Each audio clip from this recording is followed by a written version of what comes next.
3 temps forts ont ponctué cette cérémonie de clôture des ateliers de formation sur le droit en instruction à la prison centrale de Port-Gentil. D'abord, la lecture du rapport général, suivie de la remise des certificats de participation aux séminaristes et enfin, la remise de distinctions aux personnalités ayant contribué à la réussite de ces travaux.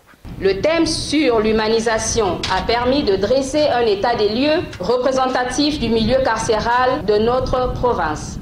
Dans l'Ogooué maritime ou ailleurs, dans les 9 provinces que compose notre nation, les conditions de détention et d'incarcération méritent d'être revisitées et surtout mieux adaptées au contexte de leur modernité auquel se réclame notre pays. Mesdames et messieurs les intervenants, par vos conseils avisés à cet effet de prévenir la récidive, les actes répréhensibles qui ont conduit à la détention, sinon à l'incarcération de nos concitoyens, par votre pragmatisme opéré au moyen des consultations médicales générales, gynécologiques, psychologiques, psychiatriques et de dépistage de diverses pathologies, vous avez posé les jalons d'une avancée certaine vers l'objectif visé par ces assises.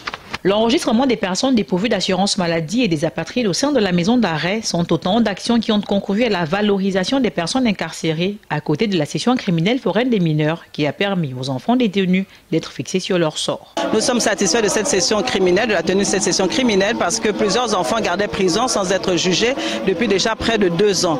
Aujourd'hui, nous pouvons dire que leur droit a été respecté. Il y en a qui vont sortir, il y en a d'autres qui connaissent déjà leur peine et qui sont édifiés.